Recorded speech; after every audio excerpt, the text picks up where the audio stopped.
Studies, where once again I'm the only person eating. I'm the vicar at St John's Church. I'm Lindsay, and I happen to be married to Andrew. And everyone else is? I'm Karen. I'm one of the church wardens. I'm Denise. I'm the parish administrator. I'm Michelle, and I'm not really here. If just don't tell my mum that I'm here because I'm on holiday, but I'm not here really, honest. But I like Bible study, so I am. We have had conversations with her about this, and she was insistent. So there we are. Okay, so today, for continuity purposes, I'm eating on brown bread, Karen. Nice, well done. Well done. I'm eating brie and chorizo with a bit of mayonnaise. Yeah, the brie's good, I'll give you that. Brie and chorizo, is there not too strong of flavours together? No, one softens the other. Very nice. I think my daughter would really like that. Those are her favourite foods: brie, chorizo, and mayonnaise. Sounds good. Oh, you've gone well then. Yeah, we get through tons of mayonnaise in this house. Okay, right. Michelle, could you just pray for us before we begin, and then we'll do some reading. I'm trying to find which part we were in. What are we doing today, Sorry, we're going to be looking at Matthew 5, Yeah. verses 33 all the way through to the end of the 5th chapter. Cool. Okay. Yeah, I can pray. Okay. Father God, thank you that we are here today. Thank you that we get to study your word. Thank you that we get to know your voice clearer and clearer through getting to know your word better. Help us today to learn something new about who you are and inspire our minds and hearts. Amen. Amen. Amen. Okay. Denise, could you read from 33 to 37? Lindsay, could you read from 38 to 42? And Karen, can you finish from 43 to the end? Yep. Okay. Again, you have heard that it was said to the people long ago, do not break your oath, but keep the oaths you have made to the Lord. But I tell you, do not swear at all, either by heaven, for it's God's throne, or by the earth, for it's his footstool, or by Jerusalem, for it is the city of the great king. And do not swear by your head, for you cannot make even one hair white or black. Simply let your yes be yes and your no, no. Anything beyond this comes from the evil one. You have heard that it was said, eye for eye and tooth for tooth. But I tell you, do not resist an evil person. If someone strikes you on the right cheek, turn to him the other also. And if someone wants to sue you and take your tunic, let him have your cloak as well. If someone forces you to go 1 mile, go with him 2 miles. Give to the one who asks you, and do not turn away from the one who wants to borrow from you. You have heard it was said, you shall love your neighbour and hate your enemy. But I say to you, love your enemies, bless those who curse you, do good to those who hate you, and pray for those who spitefully use you and persecute you, that you may be sons of your Father in heaven. For he makes the sun rise on the evil and on the good, and he sends rain on the just and the unjust. For if you love those who love you, what reward have you? Do not even tax collectors do the same? And if you greet your brethren only, what do you do more than others? Do not even tax collectors do so? Therefore you shall be perfect, just as your Father in heaven is perfect. Thank you. So we will make it through the first chapter. Yay. Yay. That's optimistic. So Jesus clearly here is sticking to the format of you have heard that it was said, and but I say to you. So there is a rhythm here, and we have 3 topics: oaths, eye for eye, love for enemies. We could just work through this in sequence, but just before we do that, I think I hinted the first time we looked at this that the Beatitudes provide a framework, and then the rest of the Sermon on the Mount might be related back to the Beatitudes. With regards to oaths, with regards to the oaths section, are there any obvious Beatitudes that seem to be related?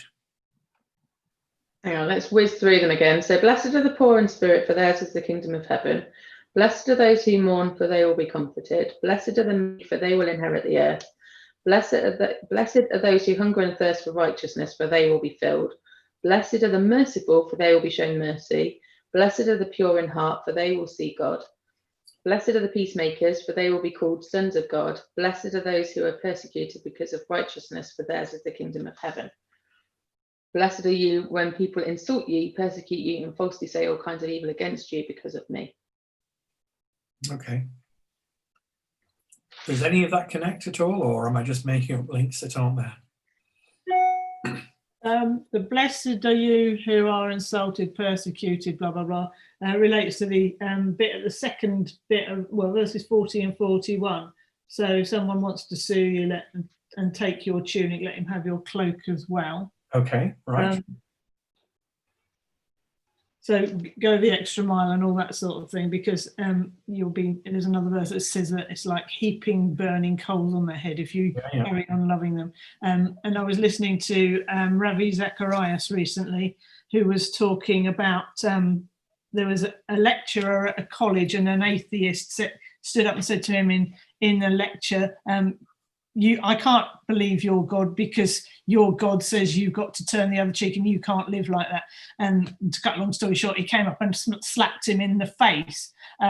And he didn't do anything. He was standing there thinking, oh, like that, but didn't do anything, and then carried on with the lecture, and then went back to his room. And he came out sort of about an hour later after doing some work, and there was a whole line of people queuing up wanting to see him because of the way he had reacted to that guy slapping him in the face. So it is a way that we can show love to other people, and if we've got that in our hearts, then that makes a huge difference to everyone else.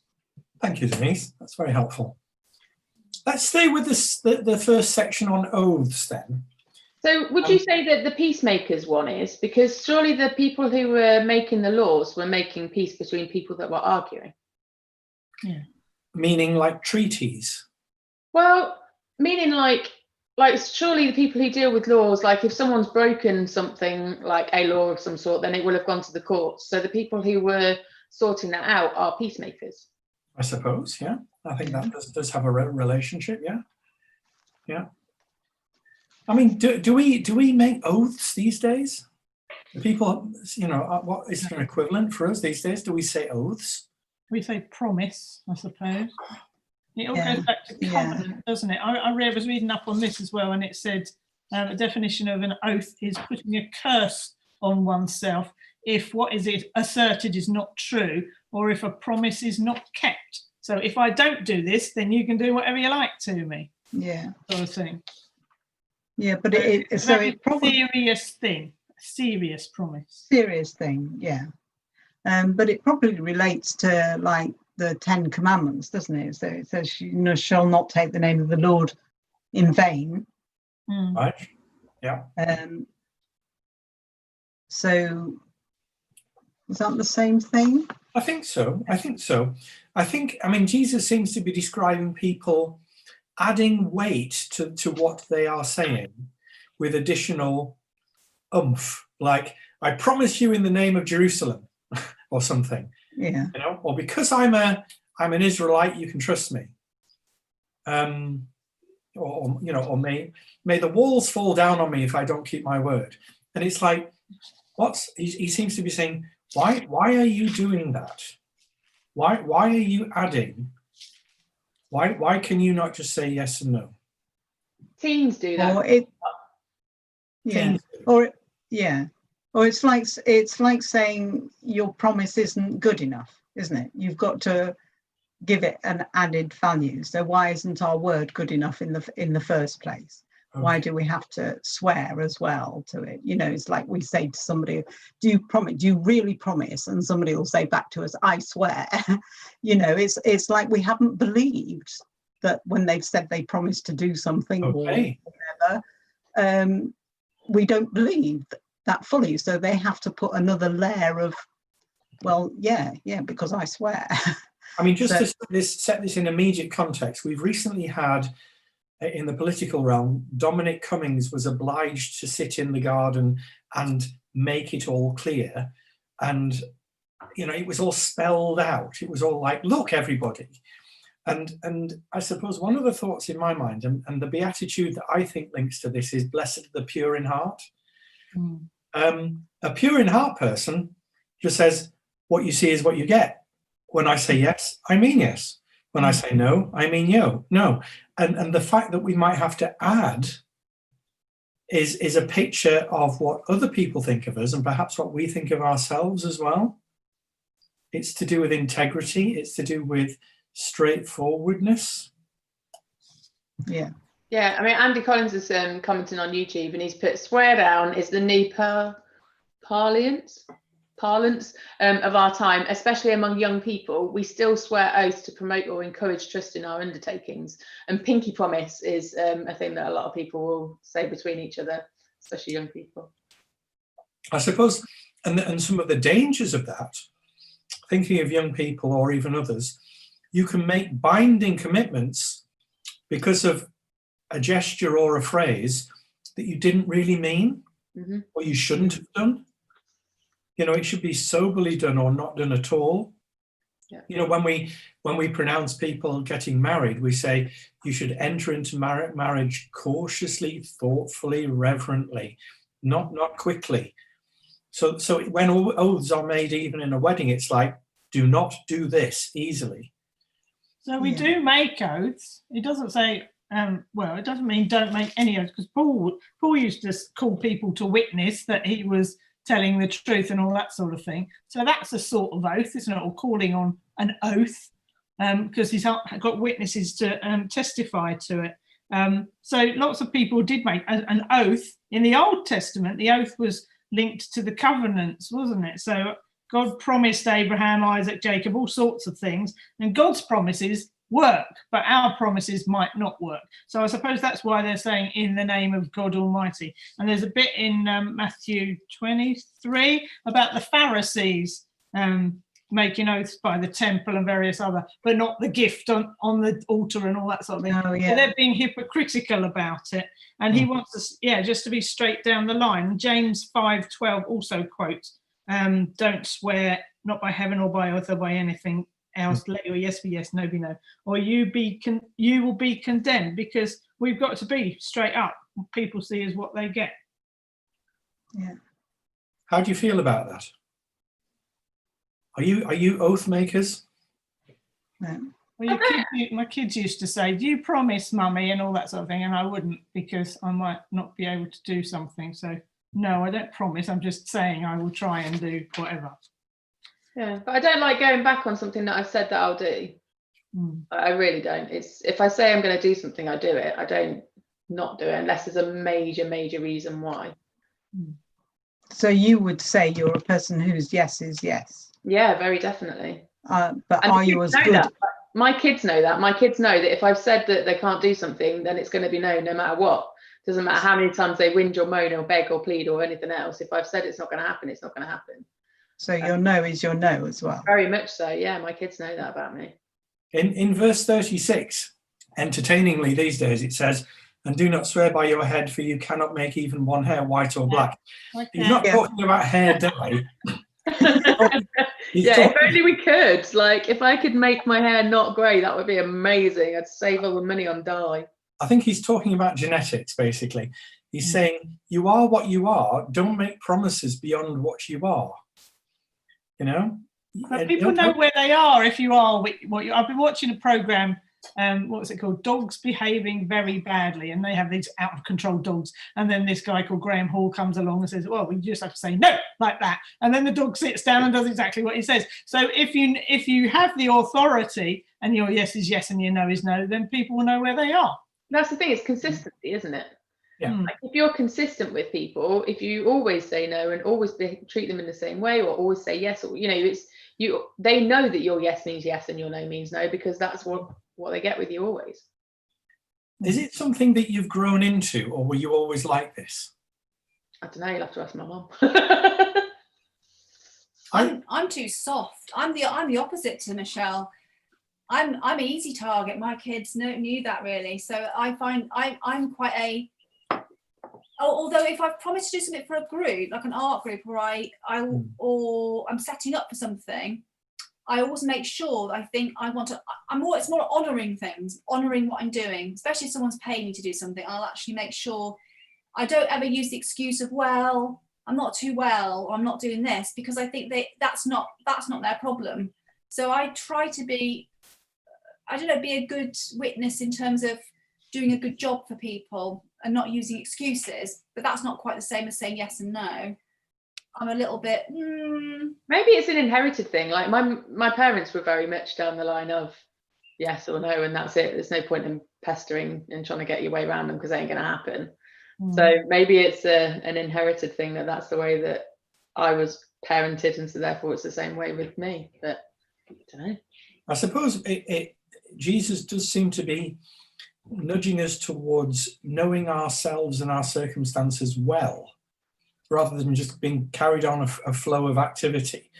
We're sufficiently self-aware to be able to go, I think no to this, I think yes to that, rather than, how you can find yourself caught up in a whole series of yeses, and then you think, how did I get here? Why did I say yes to all these things? I suppose just that there's, we got the handbrake on enough to go, I'm going to have to think about that before I decide. Yeah, that's probably where I do fall down, because I do tend to, because I've said yes to it, then I will do it. And then if I end up saying yes to too many things, then I get in a pickle with too much stuff on my plate. Yeah. Okay. There's a good book called Boundaries, Michelle. There is. I do own it. It sits on my bookshelf. I've never read it, but I've had it for many, many years. It sits there. It looks very pretty. I think it's quite hard. I was going to say it's quite hard with the whole boundary, saying yes and no to things, because I think I don't know about you, especially looking on the news and seeing how the good things that people are doing, and that it can be very easy to think I've got to equally be seen, to do genuinely good things for people, but also knowing your own boundaries as well, and going, actually, I'm tired, I can't operate out of feeling exhausted or feeling, but resting is important. That's quite hard. So it's easy to say yes to things. Well, Karen, what are you saying? Well, I was going to say, I don't, perhaps what it's saying here is not about the choices that we're making, but about how we articulate those choices. So once we've made a choice, once we've said that we will or we won't, then that is our word, and our word should be good enough. We shouldn't have to add a layer to it. And actually, who would actually want to swear by God? Because we are nowhere near his standard, are we? So, if we're saying that, that's an extraordinary thing to say, actually, isn't it? It's a very presumptive thing to say. Yeah. So if you were in court then and you were asked to swear on the Bible, would you? Or would you just give one of those oaths? That's a good question, Denise. I think from just as being a Christian, I would be mechanically so happy to say, well, yeah, I think this book is worth me affirming, but my word is my word anyway. I'm not going to tell lies, even if I didn't swear on the book. So I don't think that means anything, swearing in court, because most of the people that swear by Almighty God that the evidence they will give will be the truth, etc., don't believe in God. So what's the point of them doing that, and what's the point of us doing it? Because our yes is yes and our no is no. So why have that at all? It's a good point. Let's move on to the section eye for an eye. You have heard that it was said, eye for eye, tooth for tooth, but I tell you, do not resist an evil person. Okay, I tell you, do not resist an evil person. How far are we meant to apply that? All the way and forever in every context? So there's a question of, are you a pacifist? What do you think about pacifism and fighting against an evil regime? What would happen if you didn't stand up for your country, for example? Is that what Jesus is talking about? That's a debate. That's a big debate in itself. Remember the context. Jews, Romans, Well, if this is the eye for eye, tooth for tooth rule was to stop constant retaliation. So somebody injured you, you injured the back, that's it. And then it's finished with. But it escalates, doesn't it? Because, oh, well, you did that, you did a bit more that time, so I'm going to retaliate that way. And then it goes backwards and forwards. So in our household with my kids, yeah. like the kids are a nightmare for that. Like one will do one and then the other one goes that step further and that step further, and it blows into a massive thing. And it's like, I completely get why this is in there. So going back to the Ravi Zacharias thing, if you just stood there and let someone smack you in the face and then just walk away, then that dissipates the row, doesn't it? It's like you say sorry, then oh, okay. and then it finishes, doesn't it? Jesus appears to be modeling a very practical approach to conflict. And his answer is, let them win. No? Yes? If you just walk away, they think they have won, but then they think, hang on a minute, that didn't do what I meant it to do. I slapped them so that they would do something back again. And they didn't. Why didn't they? And then it brings up all those conversations in their head. I remember reading write-ups to do with like Martin Luther King and Gandhi in India, both of whom formally agreed amongst their followers, this is going to be non-violent. Whatever anyone brings against us, we will not fight back. We'll not take up arms. We'll not raise our fists. If they hurt us or arrest us or imprison us or even shoot at us, we refuse to fight back. And there are perhaps one or two examples in history where that's been taken up. That's extraordinarily rare. Yeah.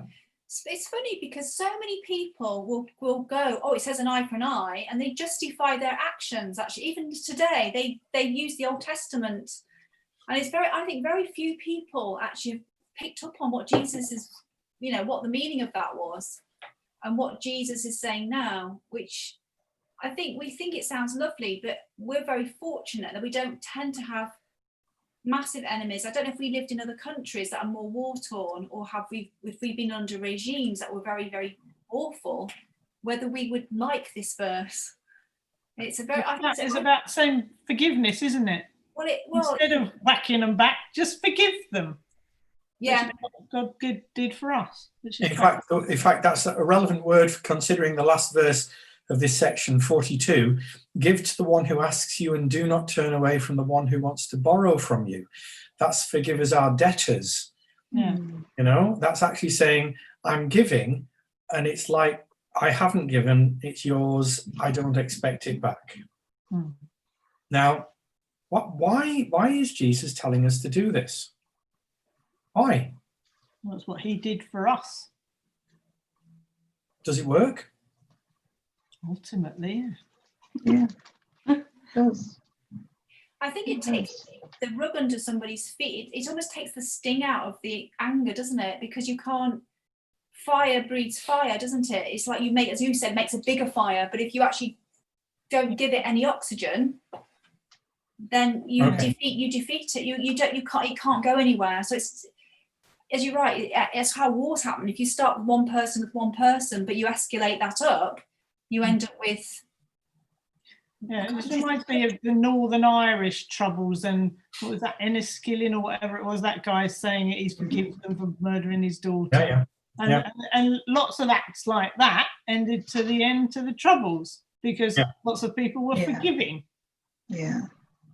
To bring it a bit more like local and stuff, it's certainly interesting to watch on Facebook, people commenting, with the whole social distancing thing. And people were getting really upset that people weren't socially distancing and that they were in the wrong place and getting really grumpy with each other. And then they go on Facebook and complain about it. And I commented that I've been for a walk with my kids. And obviously people probably don't know, I've got 4 kids. And so when we go out as a family, there's 6 of us, and we got some really evil glares off of people because we were a large group together. And I was saying on Facebook that actually when people gave us evil glares, I just smiled at them. And it was like it completely threw them. They were like, I don't get this. Like, I've just glared at you for being a big group in this place on a small path. But I was like, I just smile at them, and it's the whole love like breeds more love, but anger breeds more anger. Like, it's only ever going to get worse. But if you go down the anger route, but if you go down the love route, that's only going to grow like good stuff. It's not going to grow bad stuff, is it? Yeah, I think what this reminds me of is when Jesus faces Pilate, Right. and Pilate, accuses him of what he's supposed to do, and the only thing he says is, "It's as you say," and he doesn't say anything else. Yeah.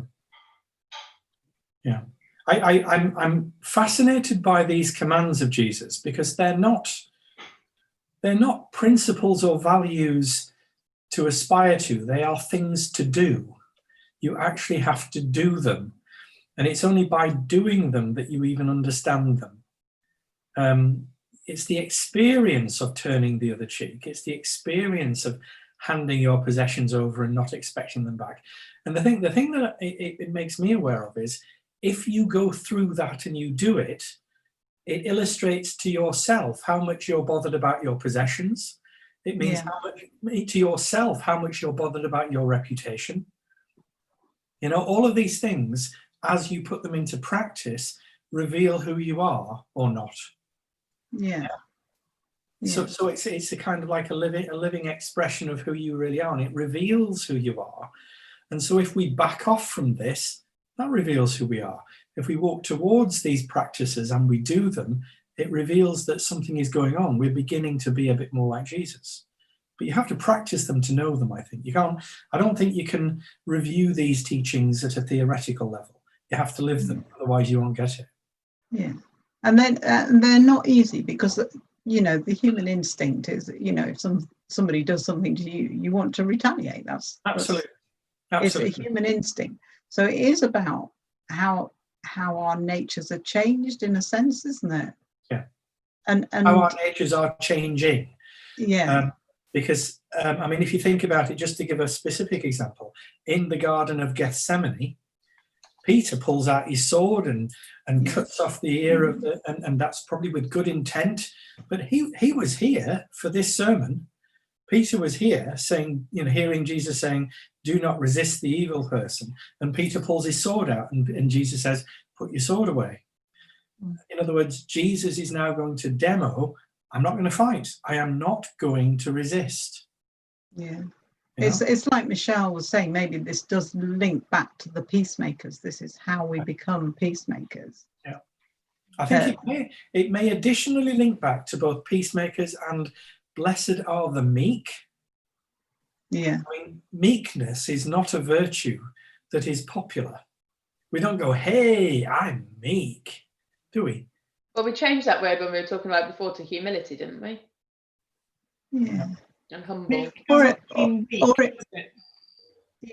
Or meekness might actually look like a real a surety in who you are. Actually, it doesn't matter to you that somebody thinks ill of you or wants to slap you in the face. Yeah. Because in a sense, it's not you they're insulting. Yeah. Absolutely.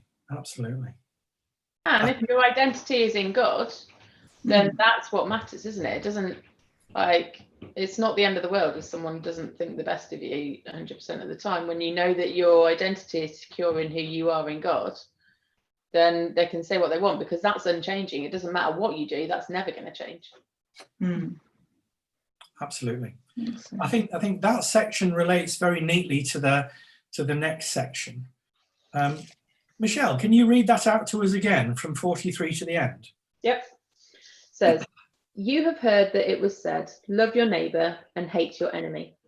But I tell you, love your enemies and pray for those who persecute you, that you may be sons of your Father in heaven. He causes his sun to rise on the evil and the good, and sends rain on the righteous and the unrighteous. If you love those who love you, what reward will you get? Are not even the tax collectors doing that? And if you greet only your brother, what are you doing more than others? Do not even pagans do that? Be perfect, therefore, as your heavenly Father is perfect." Okay. Why did Yahweh originally command the Israelites to love their neighbor and hate their enemy? Where does it say hate your enemy then? That's a good question. Because I've got a footnote here against love your neighbour, which is from Leviticus 19:18, but there's no footnote against hate your enemy. So you've heard that it was said. I wonder then, Denise, I think you may be onto something here. Maybe that's a historical embellishment where the Jews have thought to love my neighbor requires me to not love my enemies. And therefore we're going to add a little bit of kind of spice to that by saying, yes, we can even disdain them and eventually hate them. So maybe they were never taught that in the first place. Hang on, I've got one that does. Oh, right, okay. Mine, at the end of hate your enemy, mine says Deuteronomy 23 verse 6 and Psalm 139, 21 to 22. I don't know what to say. Oh, that's Psalms. That's interesting, though. Deuteronomy 23. So are you suggesting then, Michelle, it was in the past tense legitimate to hate? I don't know what those verses say. Well, it says Deuteronomy 23:6 is do not seek a treaty of friendship with them. It doesn't say hate them. Okay. What does your psalm say, Michelle? Which psalm are you talking about? Psalm 139, 21 to 22. Oh, right. Oh, yeah. It's my study Bible. It's not me being clever. I haven't done any research or anything like that. No. Do I not hate those you hate, O Lord, and abhor those who rise up against? There you go. I have nothing but hatred for them. I count them as my enemies.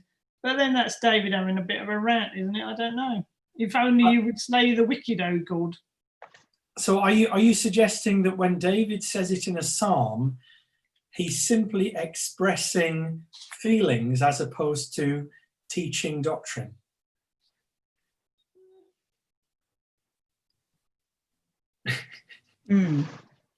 He's hating people. He's hating the fact that people rise up against God. I wouldn't say he's necessarily hating.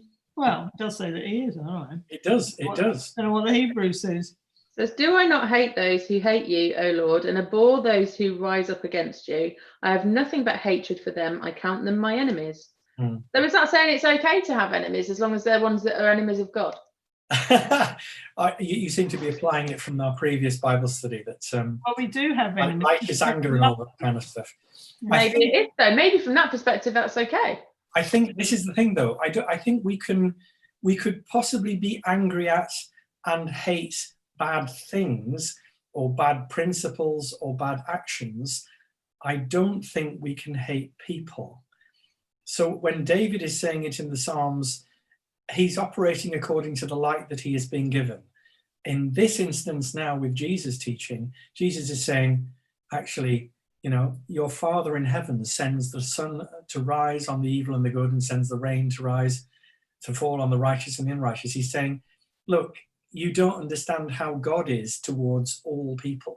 I was going to say, but this is why Jesus is saying, he's quoting that stuff that people have been using to justify hating enemies, isn't he? Yeah. That's all it is. He's not saying that we do have enemies. He's saying that they are enemies or whatever else. People have used those verses to justify hating other people. And actually, this is where he comes in and says, no, I tell you, love your enemies and pray for those who persecute you. So he's not saying that that's okay at all. No. So he's telling you to love your enemies, so therefore you must have enemies through no fault of your own. And it goes back to that bit that we did the other week about if somebody's got something against you, leave your gift at the altar and go and sort yourselves out, sort of thing. People do rub us up the wrong way, and that's not necessarily our fault, but we've got to love them. Which is interesting because we don't usually use this terminology quite so freely. We don't readily say, oh yeah, so-and-so and so-and-so, they're my enemy.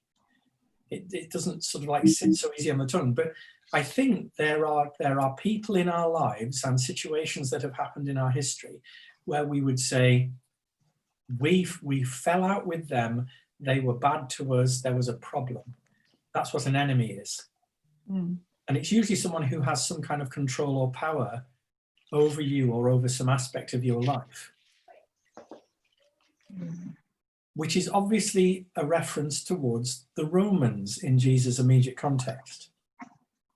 Yeah, that's why he mentioned before, if someone gets you to walk a mile, go with them 2 miles. If someone wants to take their tunic, these are things that Romans could extort and insist upon from local Jews.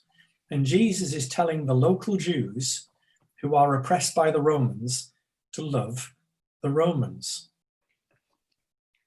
So which love word is this? Is it agape, love? Oh, that's a good question. I don't know. A good question. What are all the different types again? Well, you've got filial love, which is like brother-sister love. Yeah. What's the one beginning with S? Storge. Yeah, the one which means that you're going to protect, and then eros, which is lusty, sort of romantic love type stuff. And agape is divine love. Yeah. So it's got to be the divine agape one then, hasn't it? I'm guessing it's or maybe the familial one. Yeah, I mean it'll be one of those. I think I can't remember the Greek, to be honest. But they all hang on the agape, so we should be moving more towards that one than the others. Yeah, but I mean, hating people, is this something foreign to you? Is this something you've ever done? Is this something that kind of happens every now and again? Hating people?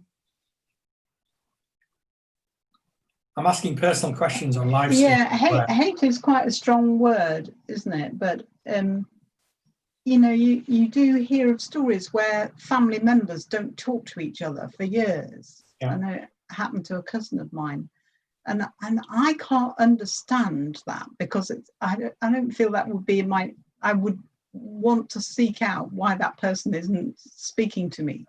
But there must be some sort of animosity or hate going on if somebody refuses to talk to somebody that they would normally have a good relationship with.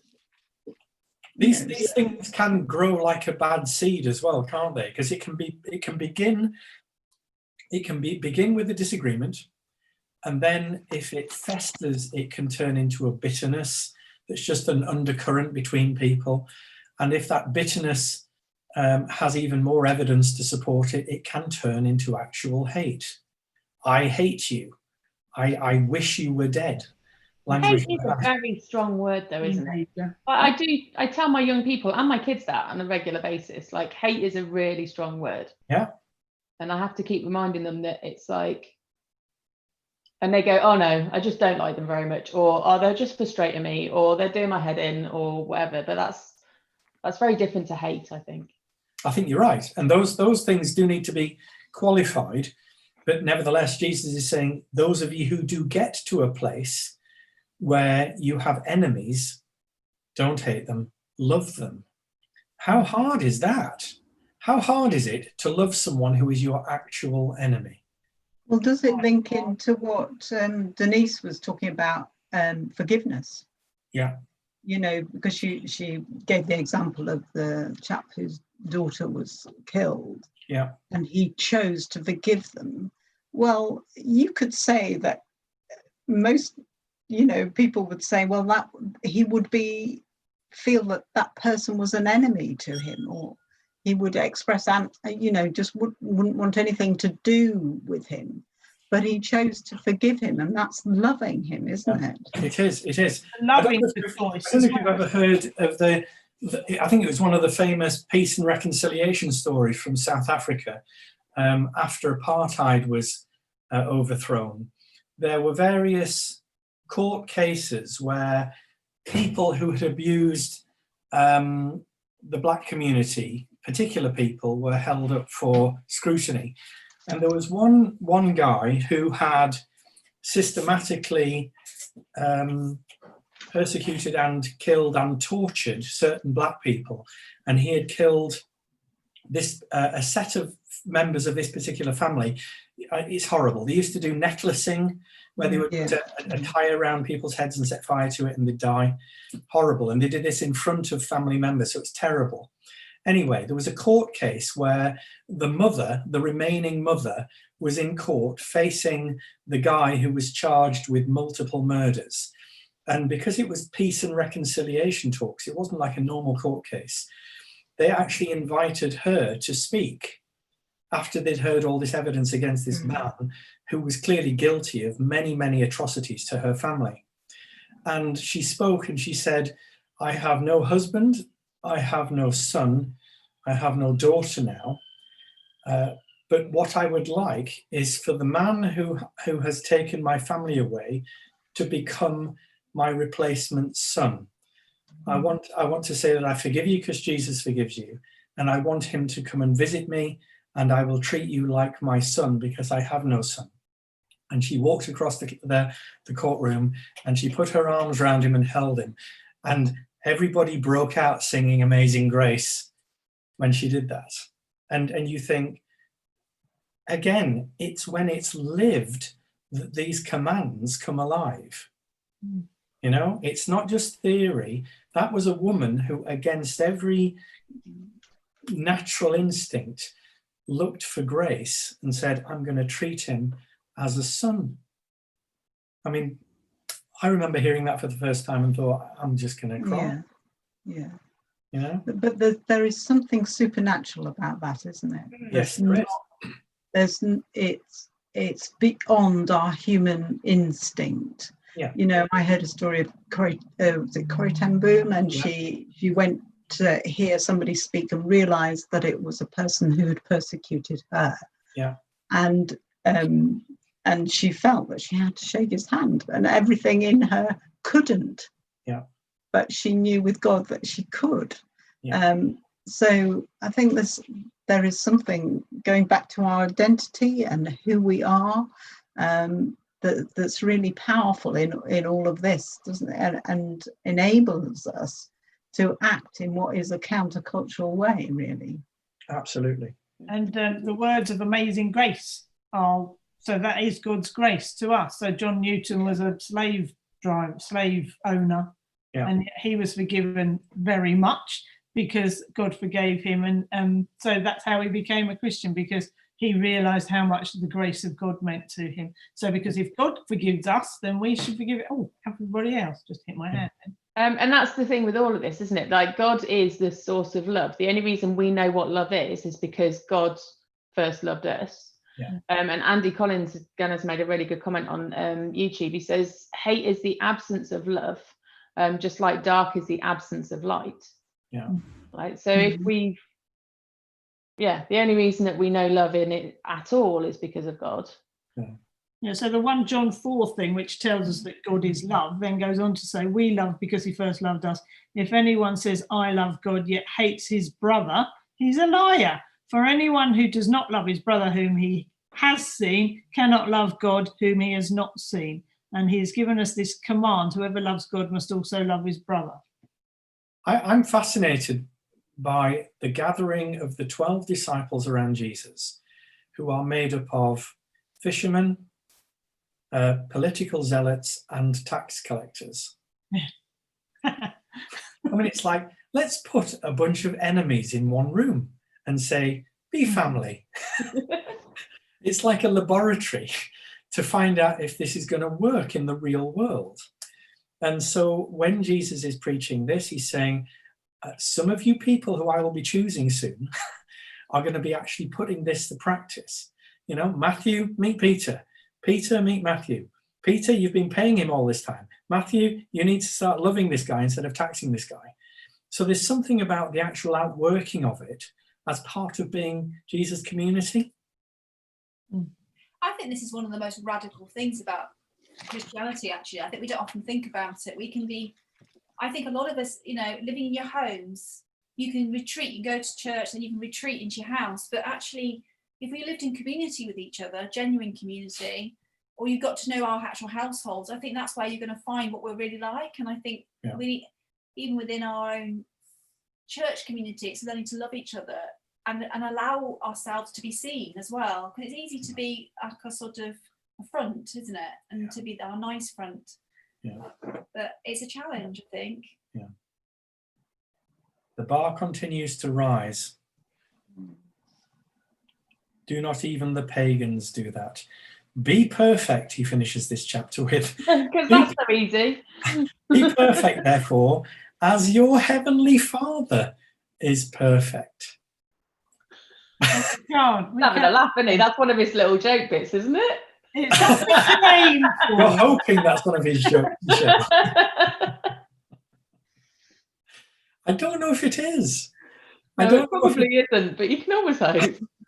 he probably said it with a smile on his face. We're back to the kind of, Lord, I believe, help my unbelief. Yeah. All of the Sermon on the Mount helps us recognize our poverty of spirit.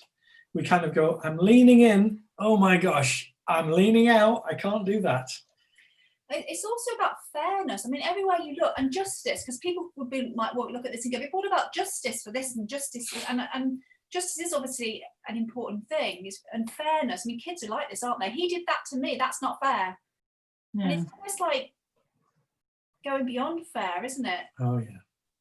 I mean, I'll do a one say in our house. It would be like, we'll start with something very odd, like it's just like, I did the washing up yesterday, or I did the dishwasher yesterday. Now it's your turn. Do you know what I mean? And occasionally God will just say, why don't you just do it anyway? Do it anyway. Do it anyway. I remember saying to my kids once when it was, that's not fair. I said, no, it isn't fair, but let's just get on with it. Yeah. Yeah. Because life isn't fair, is it? No, it's not. But Jesus seems to be inviting us here to consciously know that something isn't just, but taking it anyway. You know, the slap on the cheek is not fair, but he seems to be inviting us into it. And remember, it is what what he stepped into himself. He was struck, he was flogged, he was tortured, he was killed. And so when he says, let people slap you, he's saying, come and do what I'm going to do. Come and experience what I'm going to experience. Over here is where the life is. I don't want to be. I'm going to throw something into that. The eye for an eye, though. They slap you, because I got the impression someone said if someone slaps you on the right cheek, it's to make you feel stupid. If you gave them your other cheek, they'd have to punch you. Has anybody ever heard that? It's like treating isn't equal. I don't know. There's something. I'm just throwing in a spanner. What I you thought it mean, that was it's through the strategic. cleanliness of your hands, wasn't it? Like, because I've heard about 14 different ways of reading that. Hmm. If I'm honest, the simplest reading is, don't resist an evil person. Let them have their way with you, and don't fight back. Basically, just don't fight back. so how far do you go with that though? Is that just in an argument or is that in general? Well, you tell me. What do you think? What do you think of the boundaries? What do you think of the limits, or are there no limits? There must be limits to a certain extent. Because Times 7. Well, because if it's, God's not going to allow rape, is he? He's not going to allow you to just sit back and take that. so self-defense against an abuser. That's something you clearly couldn't argue for. And you couldn't say, yeah, go for it, like lay down and take it. So what does it apply to then? I don't know. That's why I'm asking the question. Can I be Back honest? to the, I was going to say this passage seems to be almost about being condescended, like for an evil person who's sort of trying to humiliate you almost. You know, like someone slapping you on the cheek. It's almost an act of especially with the Romans against the Jews. It's like you're beneath me. It's almost. I think maybe what you're talking about might be slightly different, where you're. I mean, you in a domestic abuse situation, or like you say, rape, that is different, isn't it? You're not meant to just be a punch bag. So you're not called to be a doormat. You're not to be walked over. But Jesus is calling people here to volitionally choose. So what? By choice, to enter into consciously a situation where they're going to lose. Yeah? Yeah. When Gandhi organized his peaceful protests, they would walk towards armed English soldiers, and the English soldiers would sometimes shoot the first 3 rows dead, and they keep walking until they stopped firing.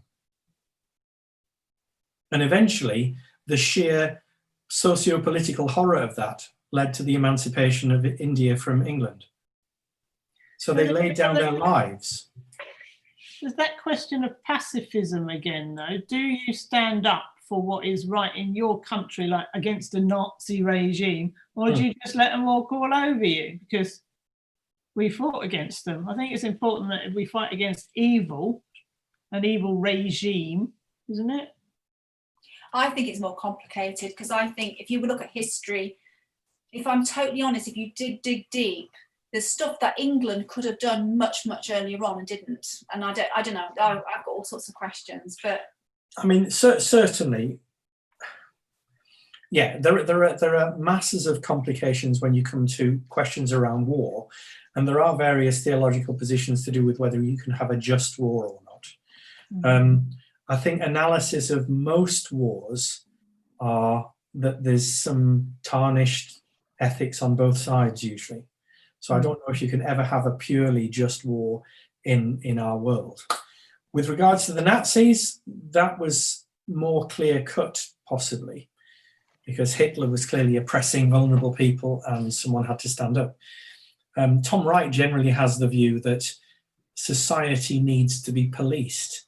If you argue for complete pacifism, then you should get rid of all things that restrict, all things that prohibit. You shouldn't need any prisons.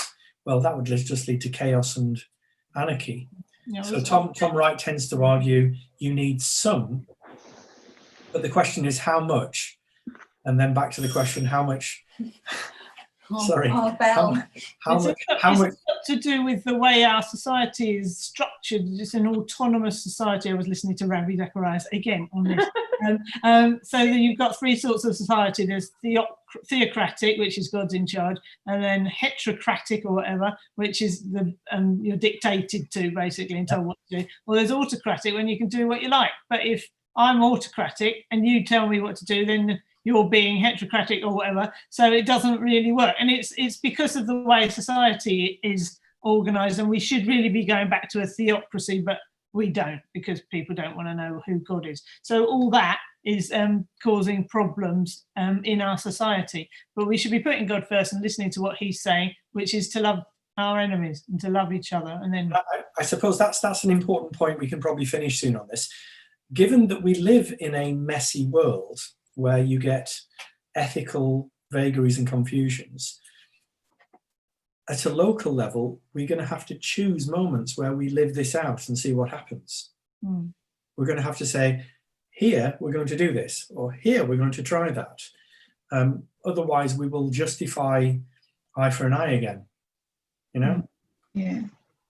But it is this last verse that we've been looking at. It is a command, isn't it, to be perfect. It's like it says to be imitators of God, and we live in that in-between space, don't we, between getting to a place where we will all be imitators of God, and then we won't have the need for things to keep things in order, but until that time we won't. So but we're like a bit of yeast, aren't we? Yeah. If we can imitate God to the best we can, then we're going to slowly change what it looks like around us. I think so.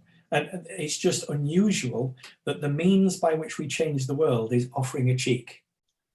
It's an unusual approach.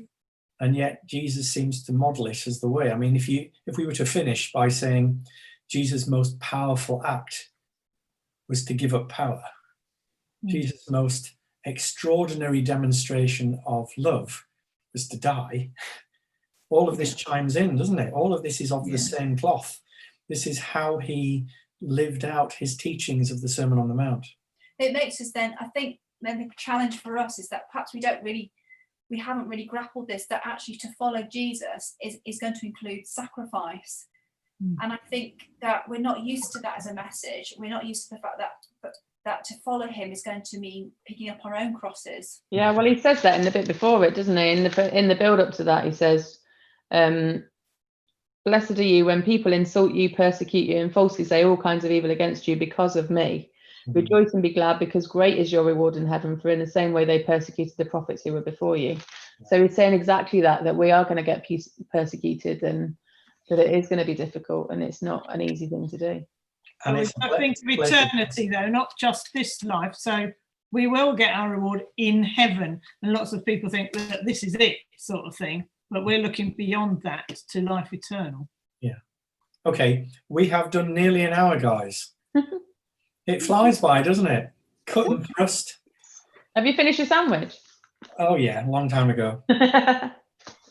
Thank you very much. That's chapter 5 of Matthew's Sermon on the Mount. We'll be diving into chapter 6 next.